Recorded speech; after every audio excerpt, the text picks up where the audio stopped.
Greetings to all of you on this very special occasion. As you gather today to celebrate the 15th anniversary of Knitting for Peace, I am joining you from the grounds of the Chautauqua Institution in Western New York State. Chautauqua is an essential element of your celebration today because it is the community in which Knitting for Peace was inspired, founded, and cultivated during its first 12 years. It was here at Chautauqua in 2004 that I listened to Jewish, Christian, and Muslim women plead for peace and global understanding. They visited us from across the world, and they implored us to remember them and their struggle. Their words ignited a spark in me that led to deep discernment about its inner meaning as well as its outer call to action. Finally, after a full year of discernment, and when I was back again at Chautauqua, I had an epiphany. I realized that the smoldering inner spark was actually urging me to light a new fire, to create a new movement of women dedicated to crafting hope, healing, and peace, one stitch at a time. It was a vision of women transforming their handcraft into crafted items dedicated to peace, healing, and community. With the support of the Chautauqua Department of Religion, I launched this new movement on June 25th, 2006. Quite honestly, I didn't know if anyone would show up. I didn't know if my vision would resonate with anyone else. I didn't know if other women would be motivated by the mission. And there were plenty of naysayers who said the work I envisioned was pure folly, that this inspiration would never work. But the Chautauqua community believed in the vision and was the essential element in creating the organization Knitting for Peace would become. I'll share just two stories about those early years that will illustrate what I mean. The first story is about Knitting for Peace's most iconic item, our Peace Pals. In 2006, Knitting for Peace created just one item, peace shawls for women in global areas of conflict. Our very first delivery in late 2006 was to women in South Sudan, a region that had just endured decades of civil war. The Sudanese women were overjoyed to receive the shawls and asked for at least 100 more for their family, friends, and neighbors the following year. The women also asked if I could join the delivery team. I needed financial help to make the trip possible, so I launched a fundraising campaign at Chautauqua the following summer. I received generous support, both in financial donations and a key question from a Canadian knitter, Carol Neely. Carol wanted to know about the Sudanese children and asked if our delivery team could tuck some knit dolls into our luggage.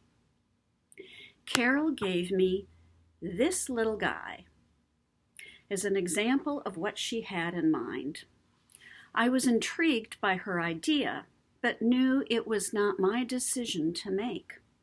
It has always been an essential part of Knitting for Peace that what we create and deliver is determined by those we serve and not by our own ideas. So I accepted a dozen of Carol's knit dolls and sent them to the village elders in Sudan. They were excited about the possibility of these gifts, but only if we knit them with dark faces to match the skin tone of their children. I agreed.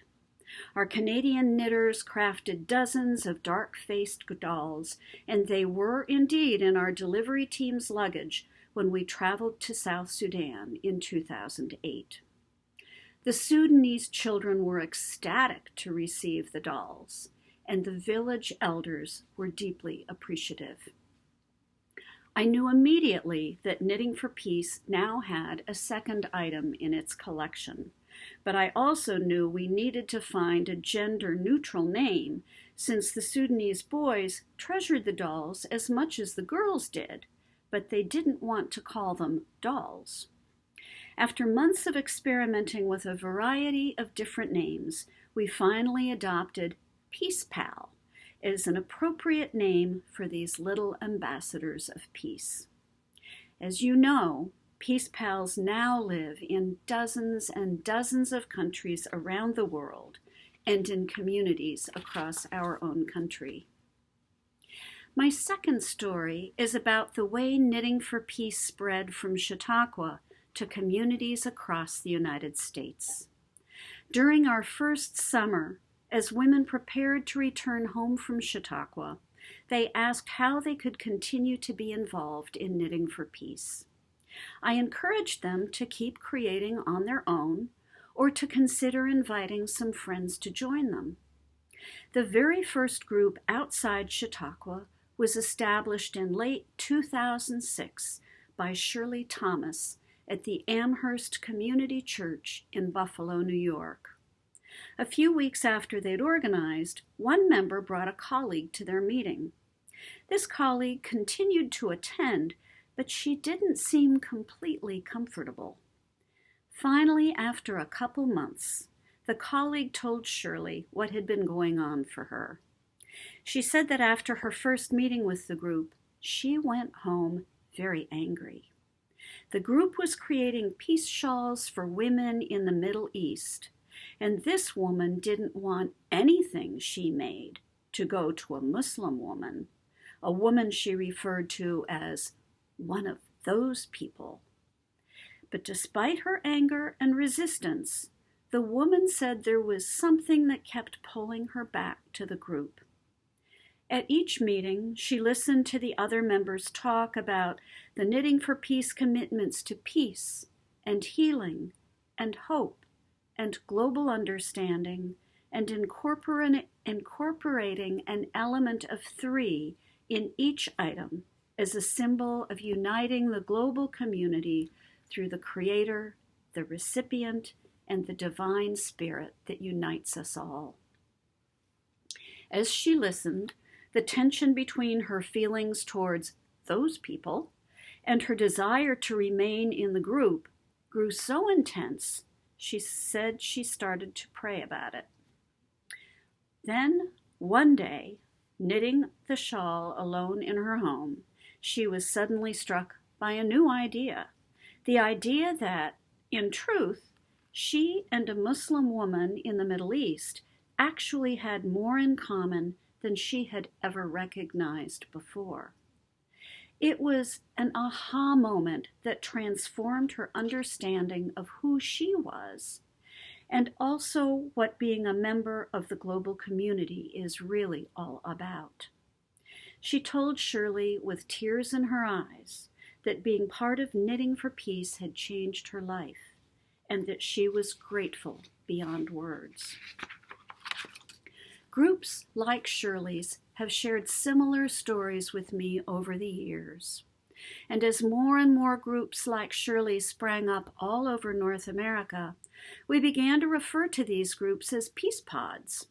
We also recognized that Knitting for Peace needed to respond to the needs in our own communities as well as in global areas of conflict. And so we established a local delivery program we called Community Pearls. These 2 stories highlight just 2 of the ways Knitting for Peace has evolved over the years, growing from an inspired idea into the global organization we are celebrating today. I want to thank each one of you for your dedication and creative involvement in the ongoing work of Knitting for Peace. I also want to express my gratitude to Mary Ellen and members of the current board of directors for all their efforts to honor the founding inspiration and commitment to serve all people, and to continue the work of crafting hope, healing, and peace one stitch at a time. May this work continue to bring meaning to your own life, and may it continue to knit together our global community into a tapestry of compassion and understanding. I send my warmest anniversary blessings to each one of you.